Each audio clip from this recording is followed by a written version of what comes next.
Welcome back to the Casey Reynolds Radio Show here on FM 103.7 KFQD. We're joined on the Newsmaker line by Jim Minnery from Alaska Family Action, Alaska Family Council. Jim, which one of those is do you go with first? When you introduce yourself, is it first Alaska Family Action or first Alaska Family Council? I don't know. It depends. We started off Alaska Family Council, and yet we decided a couple of years back that we had to be more engaged politically in terms of trying to turn the legislature into a body that has more of an interest in our issues, and so we started Alaska Family Action as a C4 group that the IRS gives us a little bit more ability to do political stuff. I guess depending on who's reviewing our application at the IRS. Well, that's what I was going to ask. Have you had any trouble from the IRS? Have they? No, we have actually. We're working with a group nationally on some similar-minded groups that had very specific pushback from the IRS during our period of applying. So it hit home in terms of, they were... but you guys were kind of slick because you don't have Tea Party, you don't have Patriot, you don't have any of those catchwords in your title, right? Family is probably the part that is most controversial nowadays because everyone seems to have a different definition of it, though. But, going back to what you said initially about, or the question about do kids thrive better in a biologically diverse marriage? There's all sorts of different ways. I've heard intra-gendered marriage, and so it's basically heterosexual marriage or homosexual marriage. Yes, yeah, but I mean, I ain't that bright, Jim. We got to boil this down to words I can understand. Well, okay. Here's a quick quote. I'm going to have you guess who said this. Okay. We know the statistics. The children who grow up without a father are 5 times more likely to live in poverty and commit crime, 9 times more likely to drop out of schools, and 20 times more likely to end up in prison. They are more likely to have behavioral problems, run away from home, or become teenage parents themselves. And the foundations of our community are weaker because of it. Who said that? I'm gonna get. Can I give 2 guesses? I'm gonna either say it was Bill Cosby, because it sounds like the kind of thing he would say, or Bill Clinton asking for more money for welfare programs. Would you guess President Obama? Oh, he said that. Wow. It's actually on the forefront of the movement regarding the Fatherhood Initiative, which is a project that he helped to, and our support, by the way. We disagree with him on almost everything, but Obama, because of his upbringing without a father, realized in no uncertain terms that fathers bring very, very unique things to the... I mean, it's basically... there's a well, then wouldn't gay advocates say, well, then aren't 2 fathers better than 1? Well, because the same thing goes for the mother, right? I mean, there's the bottom line is that married mothers and fathers contribute very uniquely to their children. Sure, you can do all sorts of studies across the board on. But have there been studies specifically? And I literally don't know the answer to this. I'm literally asking the question.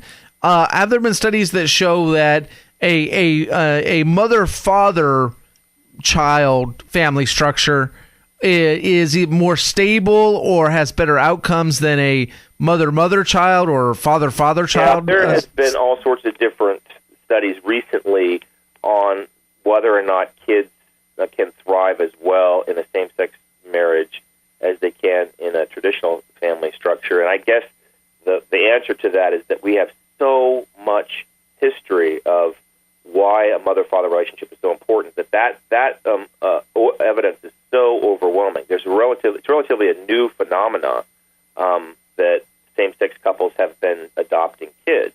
Mm-hmm. So the evidence is not quite out there one way or the other, but what I guess is important for folks to understand is that in no uncertain terms has the evidence been proven that if you take a mother or father out of the equation, the kids suffer. Now, is that to say that you can have a lesbian couple that raises kids that are healthy? No, I'm not saying that's not possible. I'm just saying the government has a very keen interest in saying what is the best environment in which kids thrive. I mean, you go back to the 1800s, the government was very interested in both Colorado and Utah from even entering the Union. They had to strike their polygamy laws. Right. For the very reason, not because they didn't think that the father or the male had a really good relationship, didn't have a really good relationship with the 7 women. So it's not about whether or not the government acknowledges or affirms a relationship based on emotion. So that's the part I think that everyone's missing, is that does the government have an interest in affirming relationships based on emotion between adults, or does it have an interest in protecting now what would you say? Generations? Well, what would you say in a situation? Because it seems to me, I mean, whether we call a woman-woman relationship or a man-man relationship marriage, or whether we call it a civil union or whatnot, and does that compete with marriage is one question. But in a practical sense, if you have a case where, and it seems to me this would be the majority of the case, where it's not a decision of do you have a child grow up in a home with a mother and a father, versus growing up in a family with a homosexual family. Doesn't it seem like in the cases of most of these adoptions by homosexual families that it would be a choice between a child growing up in an orphanage or in our child care system, our social service system, versus growing up with 2 mothers or 2 fathers and being adopted that way? Would you agree that that structure of having a homosexual married couple adopting a baby is better than having them having them raised by the state in some way? Well, I guess that would also beg the question that is it better for a grandparent and an uncle to adopt a kid out of an orphanage? Will they be better off? Well, that depends. But should the government be in the interest of blessing every possible kind of union based on the fact that it may or may not be better than an orphan? Right, and I'm not arguing that right now. I'm not discussing whether gay marriage should be allowed or whether it's on the same level or should be sanctioned by the government the same way traditional marriage is.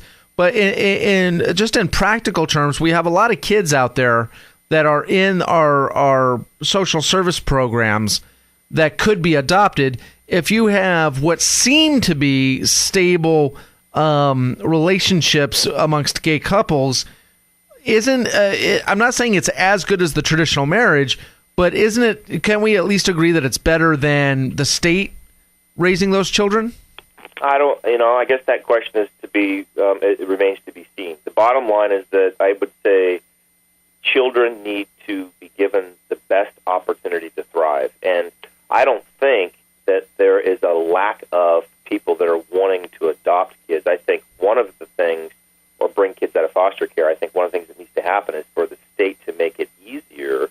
Now, granted, there's issues that come up, and we've seen that in horrific examples of or traditional marriage situations where a kid gets out of foster care and goes into that environment and it ends up being horrible. I mean, that comes across the headlines at times. But the reality is, I think that there are plenty of individual couples that are interested in adopting and bringing kids out of the foster care environment, but there are too many loopholes, too many issues, too many barriers for that to happen. So one of the things that we're working on is try to improve our adoption, environment here in Alaska, and that's a big monster of an issue to.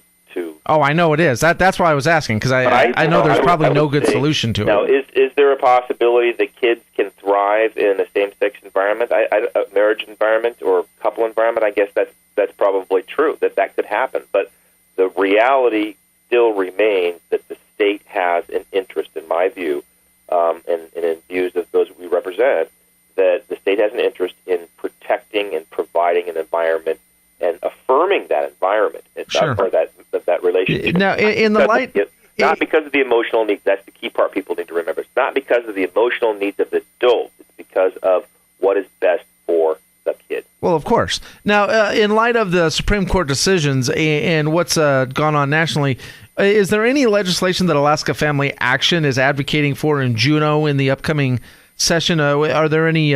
Is there anything that you guys would like to get accomplished during this session before the next elections?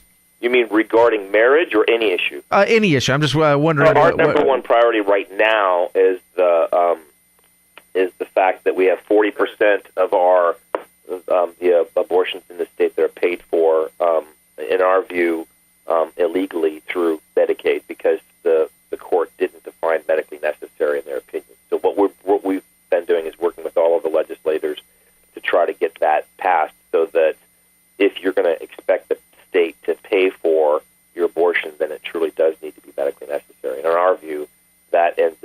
And we at least need to know what that means, right? We need to know what that means. So we're gonna define that issue. And the classic line that I loved down in Juneau was from Laura Einstein. She's the chief counsel of Planned Parenthood Northwest.